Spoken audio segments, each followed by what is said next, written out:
भी उतर करके लास्ट स्टेज में आ जाएगी, सूक्ष्म वतन की लास्ट स्टेज में। ऊपर से उतरी, वो उतरी और राम वाली आत्मा पहुंच गई, और वो उतर करके लास्ट स्टेज में पहुंच गई। लास्ट स्टेज से आकर के सूक्ष्म वतन की लास्ट स्टेज में पहुंच जाएगी। राम वाली आत्मा तो सबसे लास्ट में पहुंची, जैसे ही जिस सेकंड पहुंची उसी सेकंड वो लास्ट आत्मा नीचे उतरती है, और उतर के तुरंत बाद सूक्ष्म वतन की लास्ट स्टेज में पहुंच जाती है। जन्म नहीं लेती है, जन्म नहीं लेती। जैसे कीड़े मकोड़ों का जन्म, पतंगों का जन्म होता है, जन्म हुआ और गए, खत्म। कोई तो बच्चे गर्भ में ही मर पड़ते हैं।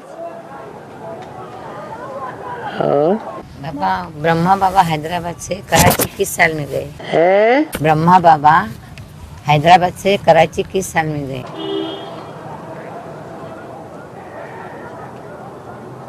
जब झगड़ा शुरू होता है पवित्रता की बात पर,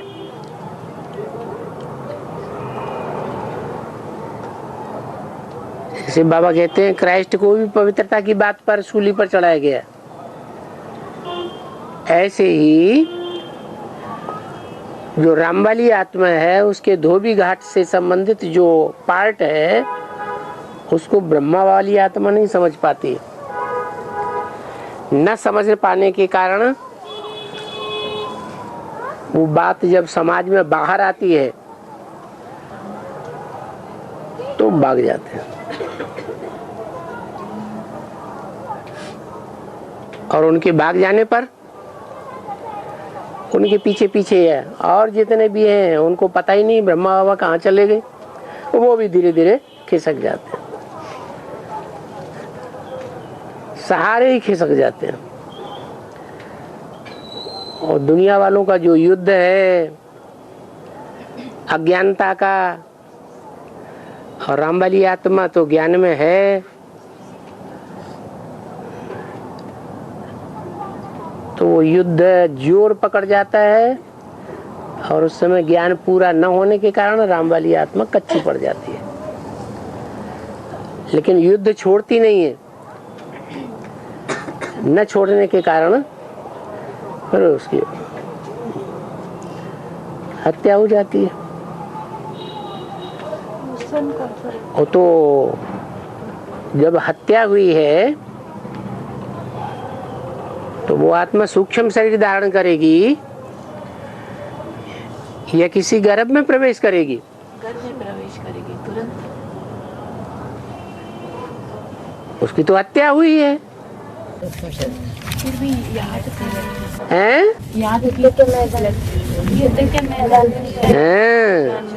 युद्ध के मैदान में जो लड़ते हुए मरेंगे और स्वर्ग में जाएंगे।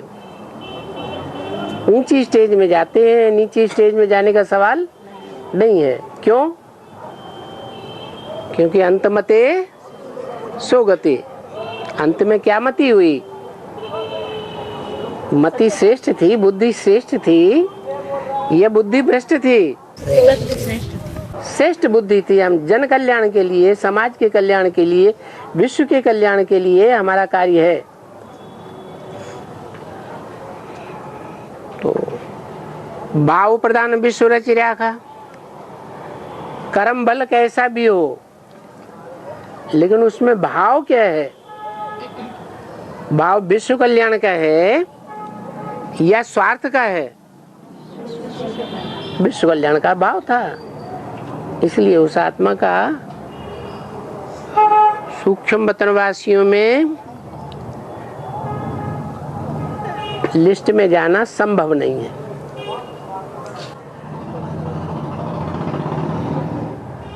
सूक्ष्म वतन धारण करना, सूक्ष्म शरीर धारण करना, ये तो नीची स्टेज हो गई। सूक्ष्म शरीर वो धारण करते हैं, भूत प्रेत का शरीर वो धारण करते हैं जो ज्यादा पाप करते हैं, अज्ञानता के कारण ही ज्यादा पाप करते हैं। भगवान जब आकर के कर्म विकर्म अकर्म की गति समझाते हैं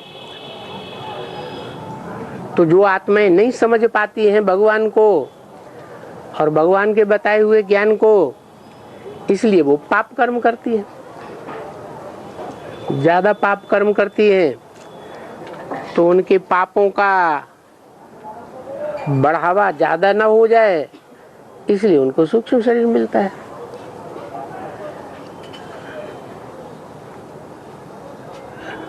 और बाबा, कई बच्चे ऐसे समझते हैं कि मैंने बाबा से किसी भी प्रकार का श्रीमत लेते हैं और उसको फॉलो नहीं कर पाते हैं, तो उससे तो दुगना बोझा चढ़ेगा ना। तो हाँ जी, इसलिए क्या करते हैं, वो काम कर लेते हैं, बाबा को बता देते हैं, बाद में बता देते हैं कि पहले बता देते, बाद में बता देते फिर क्या फायदा? तो ये तरीका तो सही नहीं है ना। बाद में बताने से क्या फायदा? काम तो कर लिया। काम अच्छा है या बुरा है, करने योग्य है नहीं करने योग्य है, फायदा होगा नुकसान होगा, ये तो मालूम ही नहीं है उनको। तो बाद में बताने से तो फायदा नहीं ना। बाद में बताया, फायदा तो मिला नहीं। हाँ, पहले बता दें और फिर उल्टा कर्म करें, श्रीमत के बरखिलाफ ही कर्म करें, तो फिर बोझा और ज्यादा चढ़ जाता है। एक तो उल्टे कर्म का बोझा और दूसरे अवज्ञाकारिता का बोझा, नाफरमानी की, उसका बोझा चढ़ गया। और बाबा, कोई में सोल प्रवेश करती है तो वो ना आत्मा को याद कर पाता है अपनी और ना बाप को याद कर पाता है, तो वो पुरुषार्थ कैसे करेगा?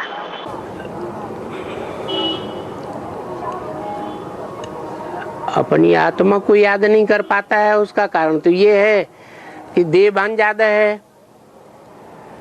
सूक्ष्म शरीर वो ही धारण करते हैं जिनको देहभान ज्यादा होता है, और आत्मा को याद न कर पाने के कारण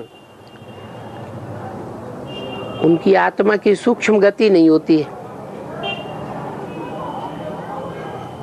आत्मा सूक्ष्म स्टेज को न पकड़ पाने के कारण ज्ञान की गहराई को जल्दी नहीं पकड़ पाती है। इसलिए हाँ, क्या बोला? ना अपनी आत्मा को याद कर पाता और ना बाप को याद। हाँ, इसलिए वो बाप के असली स्वरूप को भी नहीं पहचान पाते, क्योंकि देहभान ज्यादा होने के कारण वो अपने को ही सब कुछ समझते हैं।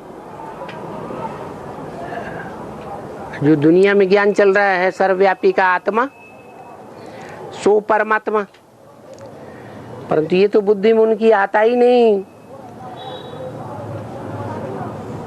कि आत्मा संपूर्ण कौन है।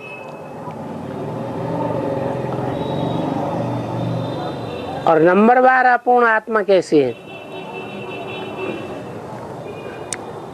संपूर्ण आत्मा तो वो है जो पूरे 84 का चक्र लगाती है। अपूर्ण आत्मा वो है जो 84 का कम से कम चक्कर लगाती है। ज्यादा अनुभव किस में आएगा? जो पूरा आत्मा चक्कर लगाती है उसमें पूरा ज्ञान भरेगा, पूरी योग की पावर आएगी। बड़ा पात्र हो गया, जैसे हीरो पार्टधारी ऑलराउंड पार्ट बजाता है तो उसमें बड़ा पात्र भरा हुआ है, बड़ा पार्ट है। इस बात को सूक्ष्म शरीरधारी आत्मा अहंकार होने के कारण नहीं पकड़ पाती है और वो अपने को ही महत्ता ज्यादा देती है, क्योंकि जो स्थूल शरीरधारी होते हैं वो तो स्थूल शरीर में बंधे हुए हैं। उनकी आत्मा उतनी स्वच्छंद नहीं है, स्वतंत्र नहीं है कि कहीं भी एक क्षण में आना जाना कर सके। और सूक्ष्म शरीरधारी आत्मा इस दुनिया में कहीं भी एक क्षण में आना जाना कर सकती है, परंतु है सूक्ष्म शरीर के बंधन में। तो उन्हें अहंकार रहता है इस बात का, हम ज्यादा पावरफुल है। किसको? सूक्ष्म शरीरधारियों को। वो अहंकार उन्हें बाबा को पहचानने नहीं देता और बाबा की याद भी नहीं कर पाते वो।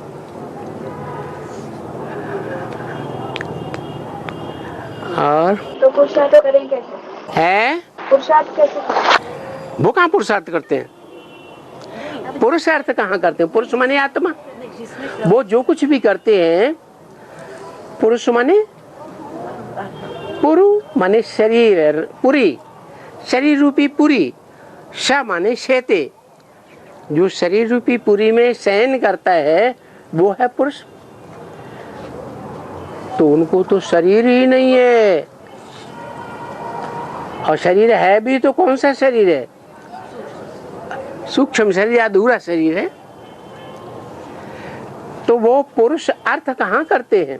और शरीरधारी जिसमें प्रवेश करते हैं ना, वो शरीरधारी पुरुषार्थ नहीं वो करता है। जिसमें प्रवेश करते हैं उसका पुरुषार्थ खराब हो जाता है उस समय के लिए, उसको अपना भान नहीं रहता है। कोई वो शरीरधारी को फीलिंग होता है कि उस आत्मा के कारण वो बाप को याद नहीं कर पा रही। उस समय जिस समय प्रवेश होता है, हर समय थोड़ी प्रवेश होता है। वो पूछ रही है वो कि हम कैसे आत्मा ना कैसे पुरुषार्थ करें, क्योंकि उस हर समय थोड़ा ही प्रवेश होता है। हर समय प्रवेश होता है क्या? हाँ? शिव बाबा ही कहते हैं मैं हर समय बैल पे थोड़ी सवारी करता हूँ। तो और जो सूक्ष्म शरीरधारी आत्मा है वो हर समय कैसे प्रवेश करेंगे? जैसे राम वाली आत्मा है, राम वाली आत्मा में ब्रह्मा की सोल ज्ञान चंद्रमा भी प्रवेश करता है, शिव भी प्रवेश करता है। तो क्या वो ज्ञान चंद्रमा वाली आत्मा हर समय प्रवेश करती है कि गुलजार दादी में भी जाती है? हैं? और बच्चों में भी नहीं जाती है? और बच्चों में भी जाती है। तो जिस समय उसका प्रवेश नहीं है उस समय पुरुषार्थ करेगी कि नहीं? करती है। हाँ जी। भक्ति मार्ग का संस्कार रहेगा तो शरीर छोड़ना पड़ेगा, बाबा बोले। है कौन कौन सी बातें भक्ति मार्ग में? कोई संस्कार एक 100% की स्टेज में पहुंच गया तो शरीर छोड़ना पड़ेगा। ऐसे नहीं सारे ही भक्ति मार्ग के संस्कार हैं, वो सारे ही उदय हो जाएंगे तब शरीर छोड़ना पड़े, नहीं। कोई भी एक भक्ति मार्ग का संस्कार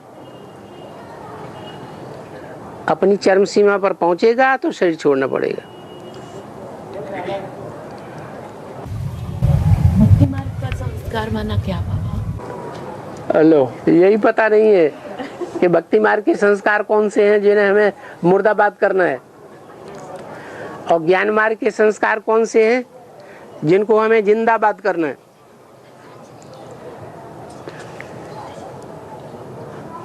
है? भक्ति किससे आती है? रावण से। रावण से आती है। रावण क्या सिखाता है? रावण तो रुलाता है। रावण तो रुलाता है। रुलाता है। तो जो दुख देने के जितने भी संस्कार हैं वो किसके संस्कार हैं? रावण के संस्कार।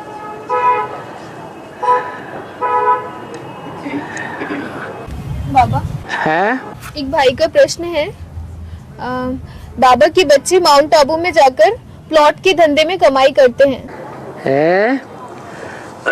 हाँ। अपने ही भाई को दुगने रेट से बेचते हैं, मतलब कई गुना ज्यादा रेट से बेचते हैं। तो इसका क्या इसकी शूटिंग होगी? वो अपनी धन को जो कमाया हुआ है जिंदगी में उसकी सेफ्टी करते हैं। जो धन कमाया हुआ है बाहर की दुनिया में धन लगाएंगे, प्रॉपर्टी खरीदेंगे, वो तो सब खत्म हो जाएगी, अंत तक तो काम नहीं आएगी। लेकिन माउंट आबू में जो धन लगाएंगे तो जहां हमारा धन होगा वहां हमारा मन भी जाएगा।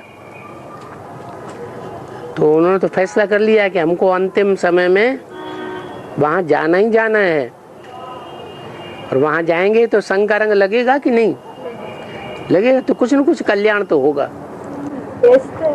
है हाँ, वो अगर प्रॉफिट लेकर के दूसरों को बेच देते हैं, दूसरों को माना है ज्ञान वालों अपने ही भाई को और कहीं दूसरे को बेच देते हैं, ज्यादा प्रॉफिट मिल जाए तो ये भी तो हो सकता है। तो उनका जो लक्ष्य है कि हम अपने भाई बहनों को, जो गरीब गरीब लोग इस ज्ञान में आते हैं, बाबा के बच्चे, गरीब निवाज बाबा के गरीब बच्चे हैं, उनको वहाँ रहने के लिए जगह मिल जाए। इस दृष्टि से अगर लेते हैं तो भाव बदल जाता है। और कहीं इस दृष्टि से लेते हैं कि हम वहाँ कमाई करेंगे, कीमत बहुत बढ़ जाएगी तो हम उसे बेच देंगे, दुनिया वालों को बेच देंगे तो और ज़्यादा पैसा मिलेगा। जैसे विदेशी लोगों को पता चलेगा तो उनके पास तो बहुत पैसा है तो उनको बेच देंगे। तो लक्ष्य क्या है उनका? प्रॉपर्टी खरीदने का लक्ष्य क्या है? कमाई करने का लक्ष्य है या ईश्वरीय सेवा करने का भी लक्ष्य है? कमाई करने का लक्ष्य है। और बाबा, सच्ची आत्मा और झूठी आत्मा दोनों में क्या अंतर दिखाई देगा? झूठी आत्मा झूठ के पीछे चलेगी, रावण के पीछे चलेगी, और सच्ची आत्मा सत्यम शिवम सुंदरम के पीछे चलेगी। किसको फॉलो करेगी? है जैसा खून होगा वैसे ही को फॉलो करेगी। सच्चे बाप का खून होगा तो सच्चे बाप को फॉलो करेगी, और झूठे बाप का खून होगा तो झूठे को फॉलो करेगी। झूठा बाप क्या होता है?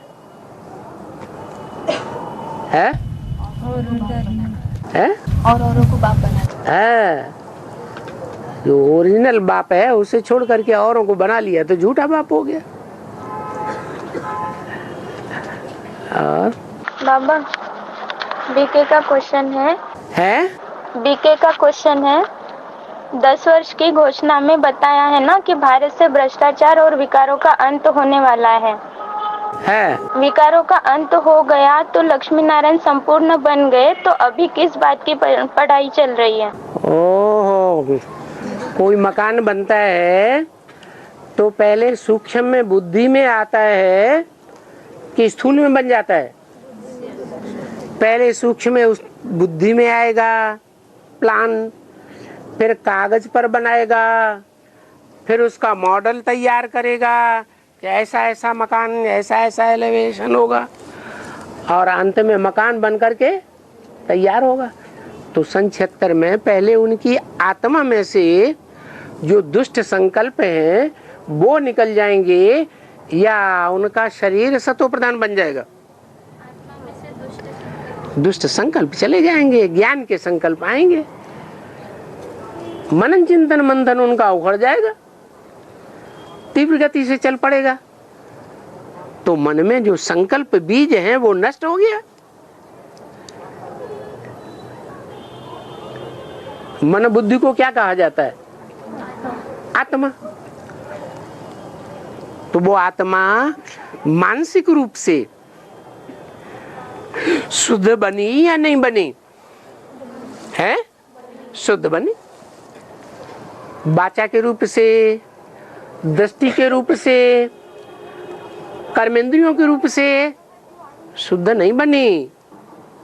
बीज पड़ गया शुद्धता का, बना उनका जन्म हो गया। कोई आत्मा शरीर छोड़ती है, शरीर छोड़ करके गर्भ में प्रवेश करती है, तो जब गर्भ में प्रवेश किया तो भी उसको जन्म कहेंगे या नहीं कहेंगे? गर्भ में कोई का जन्म भी होता है और गर्भ में कोई मर भी पड़ते हैं। तो गर्भ के अंदर भी जन्म मृत्यु समाया होता हो सकता समा सकता है या नहीं समा सकता है? तो ये ज्ञान गर्भ है। उस ज्ञान गर्भ में वो राम वाली आत्मा बाप के प्रत्यक्षता के रूप में माँ के सामने प्रत्यक्ष हो जाती है। जब आत्मा प्रवेश करती है तो गर्भ में पेट में चुर्र-पुर्र होता है ना, किसको पता चलेगा? माँ को पता चलता है। तो यज्ञ की माताओं को पहले पता चलता है। क्या किसको पहले पता चलता है? यज्ञ की माताओं को। जैसे माया बेटी है, वो भी यज्ञ माता है या नहीं है? उसको भी पता चलता है। लक्ष्मी बनने वाली आत्मा है, उसको भी पता चलता है कि नहीं है? उसको भी पता चलता है।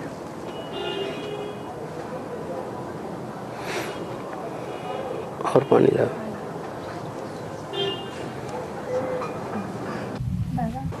अमृत वेले में कोई भी ऐसे भला बुरा कुछ भी स्वप्न आता है तो वो क्या सच होता है? वो हमारे पुरुषार्थ को स्पष्ट करता है। जैसे बाबा ने मिसाल दिया, कपड़ा बेचने वाला बजाज सारा दिन कपड़ा फाड़ता है, रात में अपनी धोती फाड़ देता है। तो क्या साबित हुआ? क्या साबित हुआ? सारा दिन जो संकल्प आते हैं वही संकल्प रात में स्वप्न के रूप ले लेते हैं। लेकिन संकल्प तो नहीं करते हैं। तो संकल्प नहीं करते हैं। संकल्प नहीं करते हैं? ऐसे कैसे?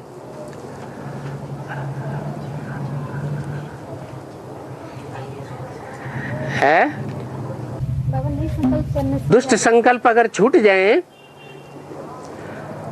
तो आत्मा कहाँ पहुंच जाएगी? स्वर्ग का अनुभव करेगी या नरक का अनुभव करेगी? स्वर्ग का अनुभव करेगी। मनन चिंतन मंथन में ही बुद्धि लग जाए, दुनिया के संकल्पों में बुद्धि न लगे, नई दुनिया की प्लानिंग में ही बुद्धि लग जाए, पुरानी दुनिया के महलमाड़ियां बनाने में बुद्धि न लगे,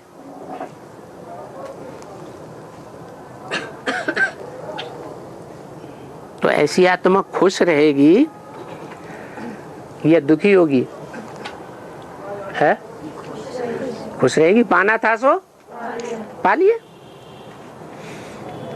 हाँ, अनिश्चय बुद्धि से निकलने के लिए क्या करना चाहिए? निश्चय पैदा करना चाहिए।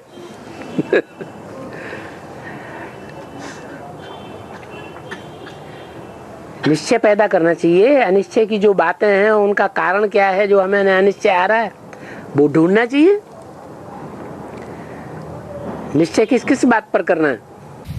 बाप पर ड्रामा पर निश्चय। पहले अपनी आत्मा पर निश्चय कि मैं आत्मा बाप का बच्चा हूँ। दूसरा बाप के ऊपर निश्चय। तीसरा ड्रामा के ऊपर निश्चय। तो कारण ढूंढना है कि हमें जो अनिश्चय आ रहा है कहाँ पर अनिश्चय आ रहा है? बाप के ऊपर अनिश्चय आ रहा है।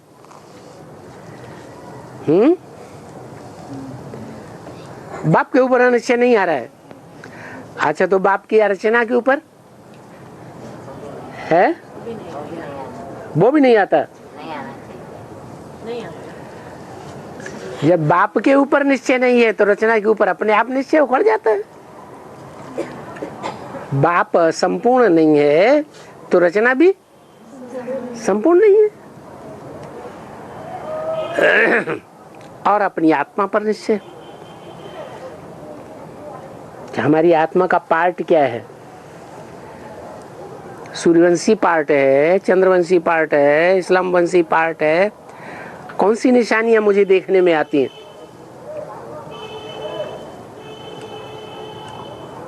हर धर्म की निशानियां है ना, है या नहीं है? है तो निशानियां मेरे से छूट रही है सहज सहज या नहीं छूट रही है? जैसे बाबा ने कहा कोई पूर्वजन्म की वैश्या है, यहाँ संगम युग में ज्ञान में आकर के ब्राह्मण बन जाती है, तो क्या होगा अंत में? है वो फिर भी वैश्यावृत्ति में चली गई। तो संस्कार जो है वो छूटते नहीं है, पकड़ के रख लेते हैं। जो जिस धर्म का होगा वो उसी को फॉलो करेगा, उसी की बात मानेगा। मुरली का हर पॉइंट उसको अच्छा नहीं लगेगा, ये बात मैं नहीं मान सकती।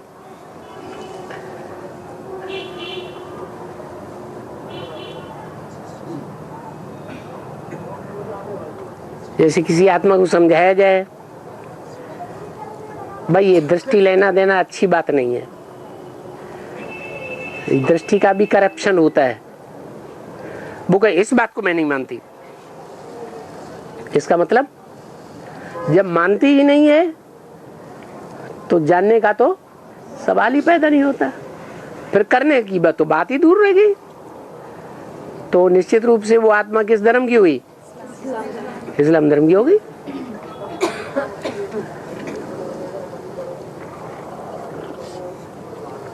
बाबा, कोई बहन और माता यहाँ सरेंडर होना चाहती है तो वो माता जी वानप्रस्थ अवस्था में व बीमारी में घर उसको भेजा जाएगा क्या? है? उस माता जी को घर भेजा जाएगा क्या? ये किसने कहा? ये किसने कहा?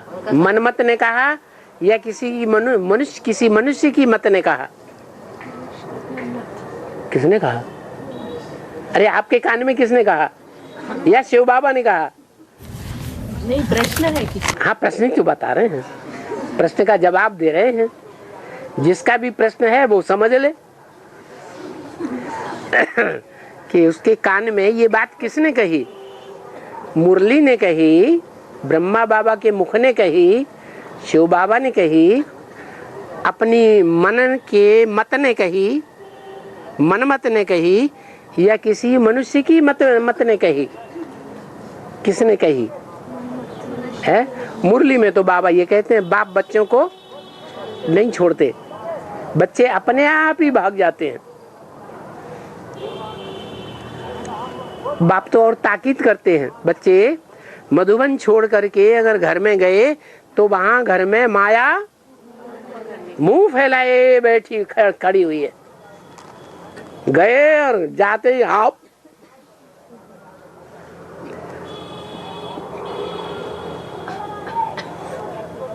तो ये तो सवाल ही पैदा नहीं होता कि यज्ञ में अगर कोई माताएं बीमार होती हैं या कोई कन्याएं बहुत बीमार होती हैं तो बाबा उनको घर भेज देंगे। हाँ, उनकी तरफ से ये प्रपोजल आता है क्या बाबा हम घर चले जाएं? तो बाबा तो कहते हैं, कोई पूछता है बाबा से शादी करें बाबा, तो बाबा क्या कहेंगे? हाँ बच्चे, बाबा तो चाहते हैं कोई ऐसा वीर बहादुर निकले। कैसा निकले? महावीर निकले, जो घरगृहस्थ में रह करके शादी करके पवित्र रह के दिखाए। तो बाबा परमिशन देंगे या नहीं देंगे? हैं? हाँ? और बाबा, कोई आत्मा ज्ञान में नहीं चलता है पर उस बाबा को याद करते हैं, तो उनकी क्या शूटिंग होती होगी? ज्ञान में नहीं चलता है उसे बाबा को याद करता है? ज्ञान में नहीं चलता है तो अज्ञान में चलता है कि ज्ञान में चलता है? हाँ? कहाँ चलता है? अज्ञान में चलता है। उसे तो बाप का ज्ञान ही नहीं है तो याद कहां से करेगा। अरे जिसको ज्ञान होगा वो ही तो याद करेगा। और बाबा, महाभारत युद्ध कब होगा और हमें माउंट आबू कब जाना है?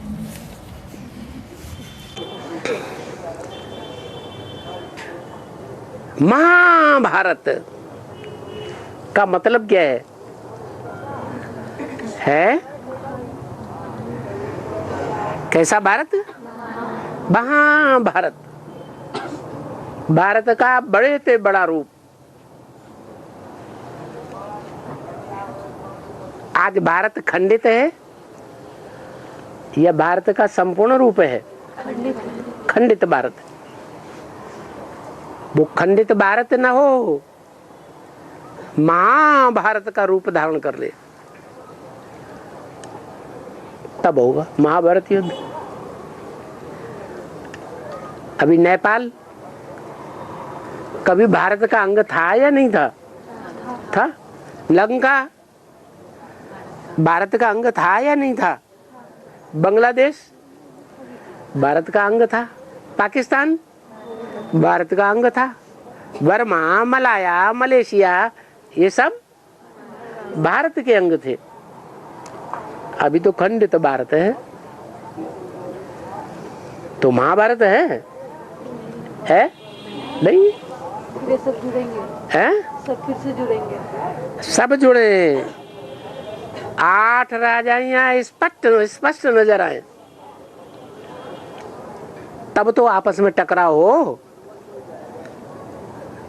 तब तो महाभारत युद्ध कहा जाए।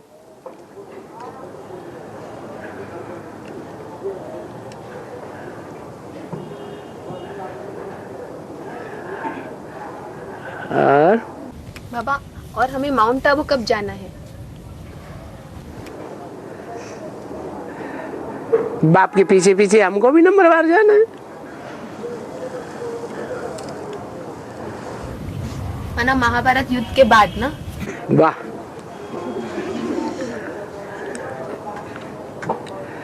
बाबा, हाँ। कृष्ण भगवान है तो महाभारत युद्ध में पांडवों को छल से मारने का तरीका क्यों सिखाया?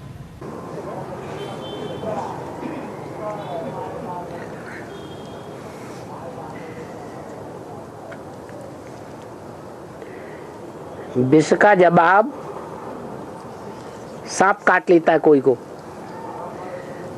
तो उसे सांप काटे हुए को कैसे जिंदा किया जाता है?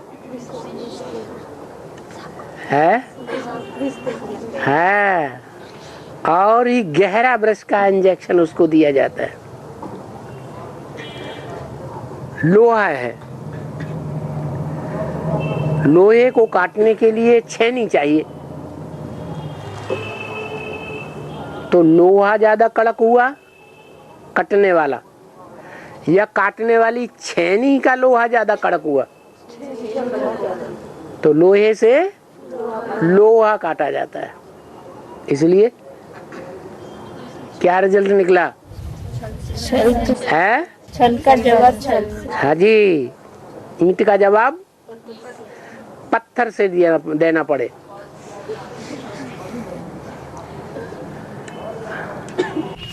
बाबा, है सेवा के लिए बुलाते हैं पर मुंह पर ही मना कर देते हैं। सेवा के लिए किसी को बुलाते हैं, हाँ। लेकिन मना कर देते हैं। हाँ। कहते हैं अंत में सेवा काम में नहीं आवेगा, हाँ। ज्ञान काम में आवेगा, क्लास करना है, कोर्स सीखना है, ऐसे बोलते हैं। उनका क्या होगा? उनसे पूछना चाहिए, जिंदगी भर पढ़ाई पढ़ी जाती है या पढ़ाई का लक्ष्य सेवा करना होता है? सेवा करना। पढ़ाई का लक्ष्य क्या है? नौकरी करना, धंधा करना। जिंदगी भर कोई पढ़ाई पढ़ता है क्या? नहीं। ऐसे यहाँ भी है। पढ़ाई तो बहुत सहज है या कठिन है? सहज। ये पढ़ाई तो बहुत सहज है, इसके लिए लंबा टाइम लगाने की दरकार नहीं है। और सेवा तो हमारी अंत तक है, क्योंकि हम विश्व सेवाधारी है। प्रकृति को भी सतो प्रधान कौन बनाएगा? है जो सेवादारी बच्चे हैं वो प्रकृति को भी सतो प्रधान बनाएंगे, तब विश्व सेवादारी कहे जाएंगे। नहीं तो सीमित सेवादारी हैं। कोई की बुद्धि बंगाल में लगी रहती है, बंगालियों को बहुत सपोर्ट करते हैं। कोई की बुद्धि आंध्र प्रदेश वालों में, तेलुगु वालों में लगी रहती है, उनको ज्यादा सपोर्ट करते हैं। तो उनको विश्व सेवादारी कहेंगे? नहीं कहेंगे। बाबा, कोई लोग आँख खोल करके सोते हैं, तो उसका अर्थ क्या है? भाग्यशाली लोग हैं। हैं? हाँ। बाबा ने कहा ना, तुम बच्चों को त्रिमूर्ति का एक्यूरेट चित्र निकालना चाहिए। तो एडवांस में तो त्रिमूर्ति का एक्यूरेट चित्र निकल चुका है ना? हैं? त्रिमूर्ति का एक्यूरेट चित्र निकल चुका है ना एडवांस में? तुम बच्चों ने जब बाबा तुम कहते हैं तो नंबरवार कहते हैं या सबको तुम कहते हैं? तो नंबरवार में अव्वल नंबर कौन है?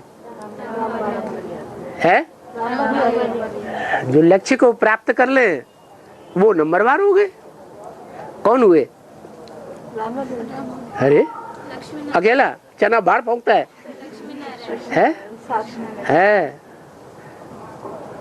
तो जो लक्ष्मी नारायण बनने वाले होंगे वो बाप को प्रत्यक्ष करेंगे। है? एक्यूरेट चित्र नहीं निकला अभी तक। एक्यूरेट चित्र नहीं निकला? निकाला किसने? है? मैंने तुम बच्चे नहीं, दूसरे बच्चों ने निकाला। लास्ट नंबर वालों ने निकाला या अव्वल नंबर ने निकाला? तो ताकत किस में ज्यादा रहेगी? अव्वल नंबर वाले जो निकालेंगे उनके वाइब्रेशन में भी ताकत होगी, उनकी दृष्टि में भी ताकत होगी, उनकी वाचा में भी ताकत होगी, उनकी कर्मेंद्रियों में भी ताकत होगी। छोटी माँ के आने के बाद चित्र निकालेंगे। है? आने के बाद फिर चित्र निकलेगा। अरे वो ऑटोमेटिक प्रैक्टिकल चित्र बन जाएंगे लक्ष्मी नारायण के। निकालेंगे क्या? वो तो अपने आप ही निकल पड़ेंगे। ओहो, लक्ष्मी में ब्रह्मा का रूप समाया हुआ है, लक्ष्मी में ब्रह्मा की बेटी का रूप समाया हुआ है, लक्ष्मी जगदम्बा का रूप समाया हुआ है कि नहीं?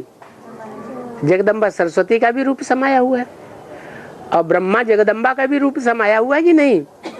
वो भी समाया हुआ है। तो ब्रह्मा भी है, विष्णु भी है, शंकर भी है। लक्ष्मी नारायण में त्रिमूर्ति आ गई कि नहीं? हाँ? और किसी मधुवन में माता की आवश्यकता है?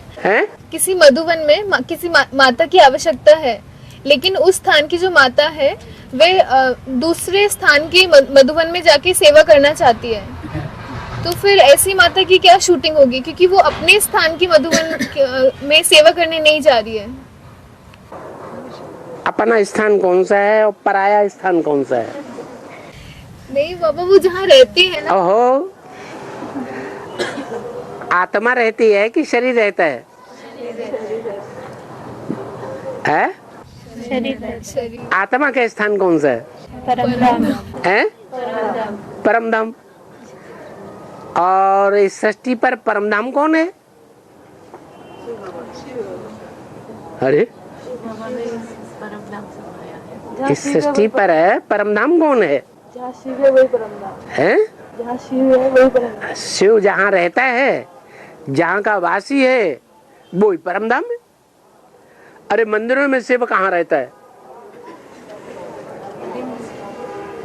कहाँ रहा पड़ा है? अरे शिवलिंग कहाँ रहा पड़ा है? पार्वती में रहा पड़ा है ना। तो पार्वती उसका परम धाम हो गया कि नहीं? ब्रह्मलोक हुआ कि नहीं? बड़ा ब्रह्मलोक परम ब्रह्म हुआ या छोटा ब्रह्म हुआ? है परम ब्रह्म है। तुम सब पार्वती हो। तो पहली पार्वती कौन हुई है? अरे राम वाली आत्मा पहली पार्वती हो गई।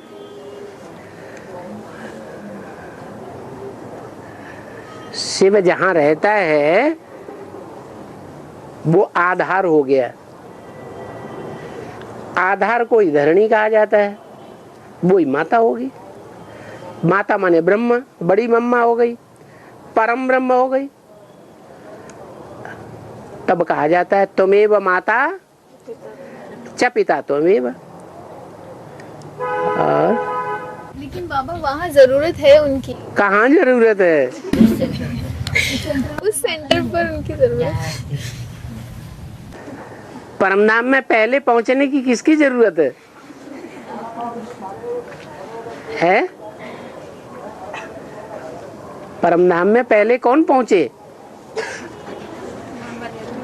जिसको जरूरत है वो पहले जाएगा कि नहीं जाएगा?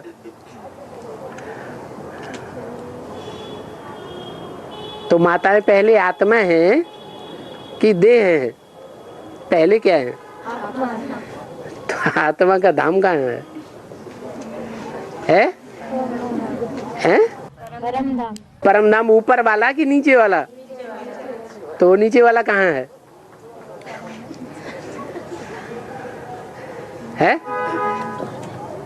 उस माता के ऊपर बोल रही है वो। माता रहने वाली जहाँ की है, वहाँ की सेवा नहीं की, यहाँ आके बैठ गई। माता कहती है मैं तो आत्मा हूँ, मैं शरीर कहाँ हूँ? मैं आत्मा अपने धाम में जाके बैठूंगी। अरे तुम्हारा अपना धाम कहाँ है? इस सृष्टि में मेरा अपना धाम परम ब्रह्म है, मैं वहां जाके बैठूंगी। तो बैठ गई। बाबा कोई बांधेरी माता है, उनके युगल ज्ञान में नहीं चलते है, भक्ति करने के लिए परमिशन नहीं देंगे है। तो माता भक्ति कैसे करेगी? भट्टी तो उनकी है। भट्टी में क्या होता है? है? भट्टी में क्या होता है? ईंट को पकाया। भट्टी में ईंट को पकाया जाता है। एक तो ईंट है और दूसरा वो पकाने वाली कौन है? अरे ईंट को कौन पकाता है? नहीं, आग। तो शिव बाबा की याद है, आग है या नहीं? योगाग्नि है या नहीं? है? योगाग्नि है। और वो माता क्या है? धरणी है या नहीं? है? धरणी है। तो भट्टी नहीं है। भट्टी हो गई कि नहीं? जिसकी याद लगातार एक बाप में लगी हुई है तो उसकी तो भट्टी ही भट्टी है। हाँ बाबा ने कहा है कि 2018 तक जो सरेंडर वर्ग वाले टिक जाएंगे उनकी जिम्मेवारी बाप खुद उठाएंगे। तो क्या ये सच है और किस प्रकार की जिम्मेवारी बाप उठाएंगे? क्या जिम्मेवारी उठाएंगे? माना जो सरेंडर वर्ग वाले टिक जाएंगे ना 2018 तक है, तो उनकी जिम्मेवारी बाप खुद उठाएंगे। तो वो किस प्रकार से उठाएंगे? फुल सरेंडर किसे कहा जाता है? माना मन बुद्धि से सरेंडर। बस मन बुद्धि से। तन का चाय जा रहे। वाह भाई, ये तो बड़ी बढ़िया व्याख्या है। तन कोई भी ले जाए, मन शिव बाबा में देंगे। ऐसे चलेगा? जहां हमारा तन होगा वहां हमारा मन होगा। तो कितने निकलेंगे?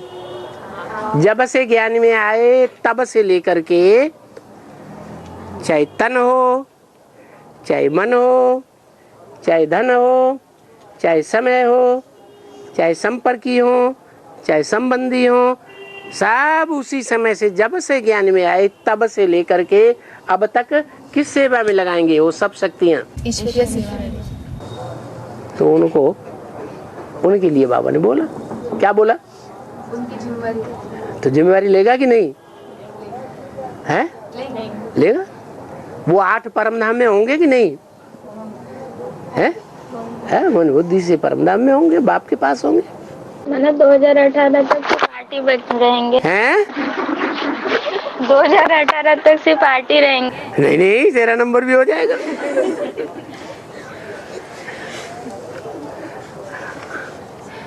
और बाबा ने मुरली में बोला है कि स्वर्ग बनाने वाले बाप पर टैक्स लगाते हैं। स्वर्ग बनाने वाले बाप पर टैक्स लगाते हैं, इसका अर्थ क्या है? बाप पर टैक्स इनकम टैक्स। किस बात का आयकर? स्वर्ग बनाने वाले बाप पर टैक्स। जो स्वर्ग बनाने वाले हैं वो किस बात का टैक्स लगाते हैं?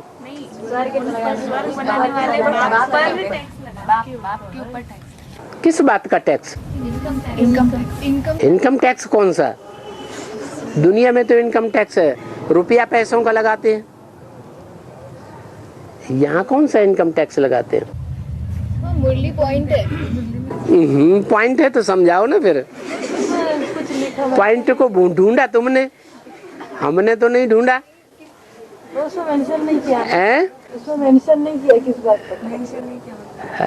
इस बात का टैक्स लगाते हैं कि आपको हमारे साथ रहना पड़ेगा जन्म जन्मांतर। क्या? कहाँ रहना पड़ेगा? आपको हमारे साथ जन्म जन्मांतर रहना पड़ेगा। ये इनकम टैक्स लगा दिया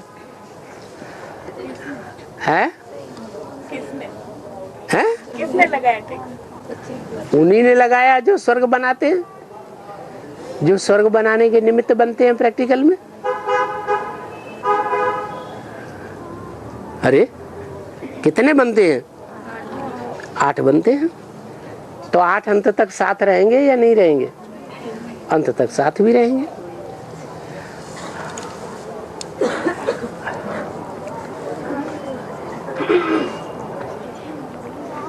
बाबा, उमंग उत्साह भी गुम उमंग उत्साह गुम हो जाते, ये भी सजा है। हाँ, संगम युग मौजों का युग है, तो मौजों के युग में मौज में बने रहना चाहिए, उमंग उत्साह में बने रहना चाहिए। या दुखी हो जाए, उमंग उत्साह खत्म हो जाए, वो तो ठीक नहीं है। माना स्वर्णिम संगम युग में आने में देर है, इसलिए ऐसा हो रहा है। और बाबा, संगम युग में बीज रूप और आधारभूत आत्माओं की और धर्मपिताओं की शूटिंग पीरियड कब से कब तक और कैसे? संगम युग में धर्मपिताएं, धर्मपिताओं और आधारमूर्त और बीज रूप। आधार किसे कहा जाता है, बीज किसे कहा जाता है? और जो भी है बीज रूप, आधार, मूर्ति या धर्म पिता हैं, वो नंबर बार आते हैं या एक साथ आते हैं? नंबर 12। पहले कौन आते हैं? कौन से युग में आते हैं? संगम में। आधार मूर्त, आधार मूर्त कब आते हैं?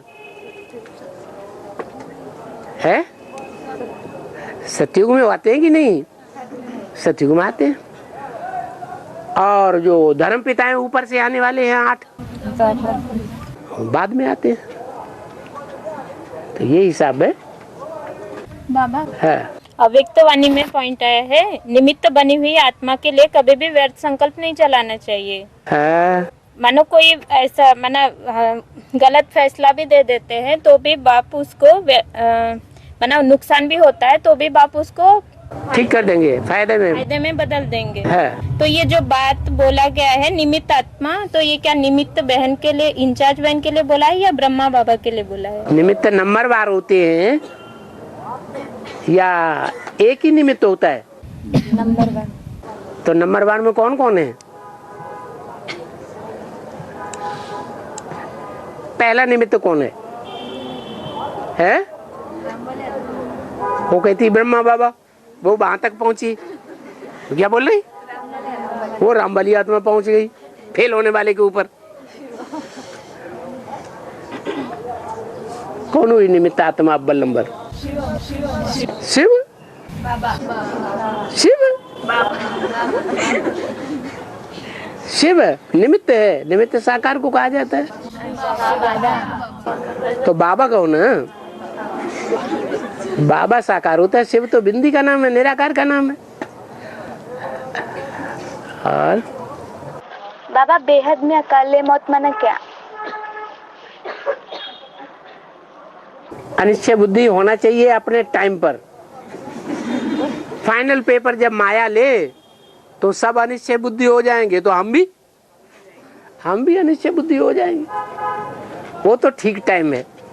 और कोई पहले ही फाइनल पेपर आने से पहले ही ढेर हो जाए तो उसको क्या कहेंगे? हाँ, काले मौत मर गया।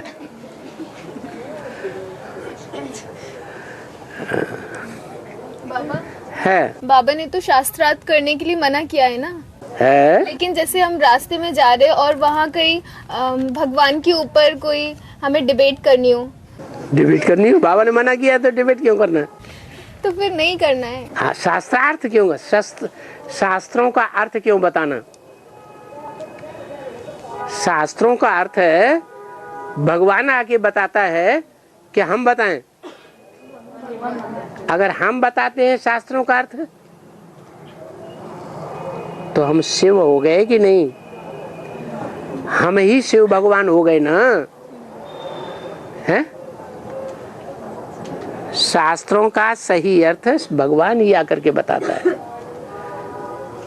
कोई मनुष्य नहीं बताते हैं। मनुष्यों ने अनेक प्रकार के शास्त्र लिखे और वेदों के इंटरप्रिटेशन किए, वेदवाणी के। सब झूठे निकले या सच्चे निकले? सब झूठे। दुनिया नीचे गिरती जाती है। बाप आकर के सही इंटरप्रिटेशन देते हैं, शास्त्रों का सार बताते हैं, तब दुनिया सुधरती है। तो शास्त्रार्थ तो करना ही नहीं है। शास्त्रार्थ करना माने से वो हम नहीं, वो भगवान के ऊपर डिबेट हो रही है ना, और हम तो डिबेट हो रही है। जो डिबेट कर रहे हैं उन्हें करने दो। हम शास्त्रों का अर्थ क्यों अपना अलग से बताएं जाके? और बताएंगे भी तो हमें ये नहीं कहना है कि हम बता रहे हैं, शिव बाबा ये अर्थ बता रहा है, शिव बाबा ने ये कहा है। घड़ी घड़ी मुंह से शिव बाबा निकलना चाहिए। शिव बाबा ने शास्त्र का अर्थ ये बताया। शिव बाबा ने बताया रावण कोई 10 सिर वाला आदमी नहीं होता। आदमी 10 सिर वाला होता तो पैदा कैसे होता? अटक जाता। बाबा वो 10 सिर जो हैं वो 10 धर्म पिताओं के सूचक हैं। क्या? जो देहभान में आ जाते हैं। तो फिर कर सकते हैं ना? है? कर सकते। हम थोड़ा ही कर रहे हैं, बाबा ने बताया, बाबा ने अर्थ बताया, हम थोड़ा ही बता रहे। घड़ी घड़ी वो मुंह से निकलना चाहिए, बाबा ने ऐसे बताया, बाबा ने ऐसे बताया।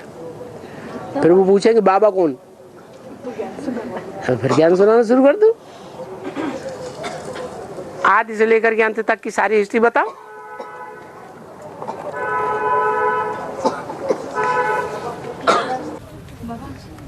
इनकम टैक्स ना दुनिया वाले जो है ना वो बाप पर इनकम टैक्स लगाते हैं ना, तो उसको क्या है? दुनिया वाले इनकम टैक्स दुनिया वाले लगाते हैं कि गवर्नमेंट लगाती है? देखो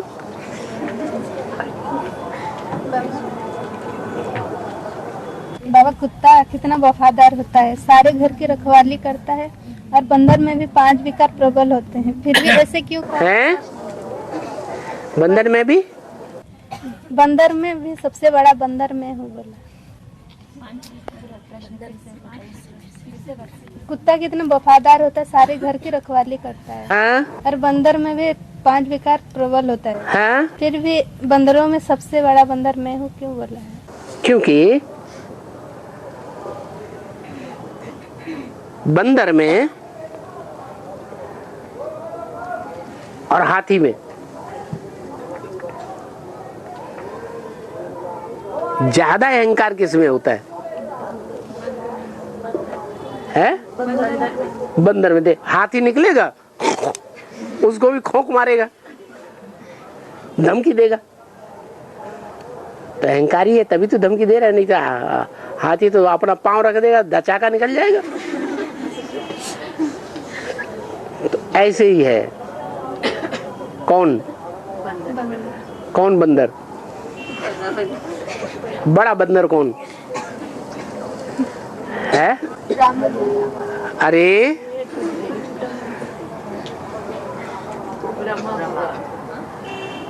ज्यादा देह अहंकार किसमें है?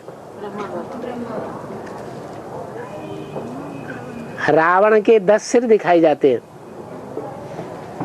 उनमें प्रबल है काम विकार। उसका भी बाप कौन?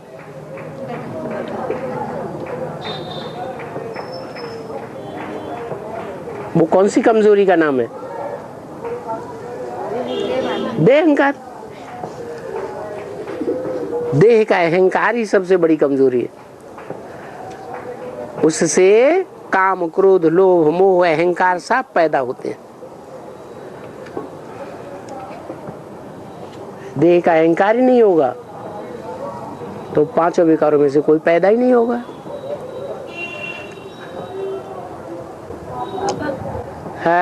ईश्वरीय संदेश देने के लिए कोई भाई अपना लौकिक सर्विस फील्ड बदलकर एक जिले से दूसरे जिले में जहाँ कोई बाबा का बच्चा नहीं है वहाँ अपना ट्रांसफर मना करके जा सकता है क्या?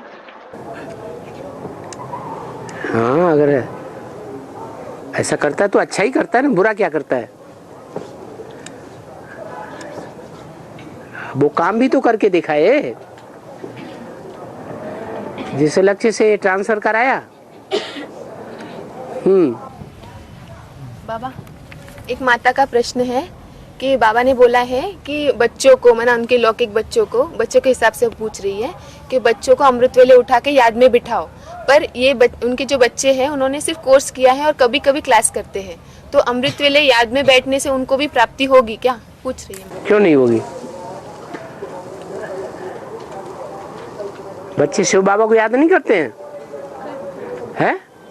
करते हैं। उनकी बुद्धि में तो और भी अच्छा छप जाता है। छोटे छोटे बच्चे होते हैं, क्लास में आ गए, छोटे छोटे बच्चे निर्मल बुद्धि से याद करेंगे या विकारी बुद्धि से याद करेंगे? निर्मल बुद्धि से याद करते हैं।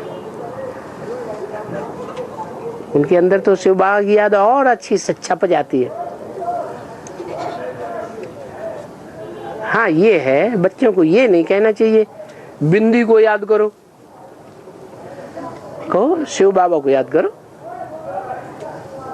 त्रिमूर्ति में बताओ, जैसे मुरली में बोला है, बैच लेकर के समझाना शुरू करो।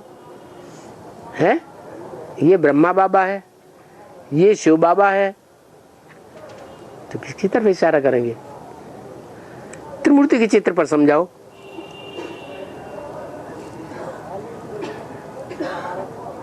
कौन है ब्रह्मा बाबा? सहन शक्ति का आगार है दादा लिख रहा है ब्रह्मा। ये ब्रह्मा बाबा है, ये शिव बाबा है। शिव बाबा कौन सा है? त्रिमूर्ति के चित्र में शिव बाबा